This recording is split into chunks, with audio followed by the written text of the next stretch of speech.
আবুধাবির সব জায়গার আউটপাস গুলো আমরা করি। এই কাজগুলা করার ক্ষেত্রে আমরা খুবই কষ্ট পাই। একটা ভিসা করে দিয়ে বা একজনের একটা একটা টিকিট করে দিয়ে যেরকম একটা আনন্দ পাই, এই কাজগুলা করার ক্ষেত্রে আনন্দ তো পাই না, উপরন্তু কষ্ট পাই। যে একজন প্রবাসী, একজন রেমিটেন্স যোদ্ধা, একজন ফ্যামিলির একজন মেম্বার, উনি সারা জীবনের জন্য আরব আমিরাত ছেড়ে চলে যাচ্ছেন। বাধ্য হয়ে আসলে যারাই আউটপাস করছেন কেউই স্বইচ্ছায় আনন্দের সহিত কেউ আউটপাস করতে আসেন না আমাদের কাছে। আমরা জানি প্রত্যেকটা আউটপাসের পিছনে একটা করুণ কাহিনী আছে।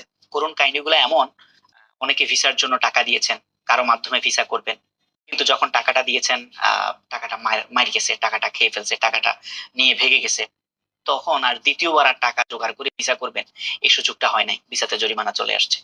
অনেকের এমন হয়েছে কোম্পানিতে আসছেন, কোম্পানি ওনাকে প্রতারিত করতে করতে এত ফাইন জরিমানা চলে আসছে যে উনি আর আপাতত ভিসা করার ওনার ক্যাপাসিটি নাই, কারণ ফাইন মাপ হচ্ছে না। এতগুলা টাকা, অনেকের 5,000 10,000 উপরে ফাইন চলে আসছে, অনেকের অনেক বেশি ফাইন চলে আসছে। অনেকে দেশ থেকে এনে হইলেও ভিসা করছেন, আমরা ভিসা করে দিচ্ছি, সহায়তা করছি, বিভিন্ন ফ্রিজন কোম্পানিতে ভিসা লাগিয়ে দেওয়ার চেষ্টা করছি, জব সহ জব ছাড়া বিভিন্ন ভাবে। যারা বাংলাদেশ থেকে, ফ্যামিলি থেকে কোনোভাবে কোনো সাপোর্ট পাচ্ছেন না, এখানে কোনোভাবে জব বা চাকরি ম্যানেজ করতে পারতেছেন না, তো তারা বাধ্য হয়ে তারা আরব আমিরাত ছেড়ে নিয়ে দেশে যেতে বাধ্য হচ্ছেন। এই আউটপাস গুলা আমরা করছি, সেবার মধ্যে সবচেয়ে কষ্টের কাজ হলো আউটপাস করা। এই আউটপাস গুলা করতে আমাদের খুব বেশি ভালো লাগে না, আমরা কষ্ট পাই। এবং যারা আউটপাস নেয়, আমি কখনো সময় পেলে যখন ফ্রি সময় আসে গল্পগুলো শোনার চেষ্টা করি, খুবই ব্যথিত হই।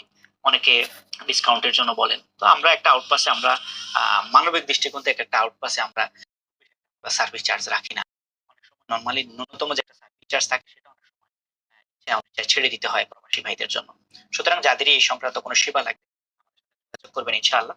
আর প্রতারিত হওয়ার আগেই আমাদের সাথে যোগাযোগ করবেন। ভিসা হোক, টিকিট হোক, আপনার কোম্পানি প্রসেসিং এর যে কোনো কাজ হোক, আমাদের সাথে যোগাযোগ করবেন ইনশাআল্লাহ। সর্বোচ্চ সহায়তা করার চেষ্টা করব, অন্তত পরামর্শ দিয়ে হইলেও আপনাদেরকে সহায়তা করার চেষ্টা করব। ধন্যবাদ।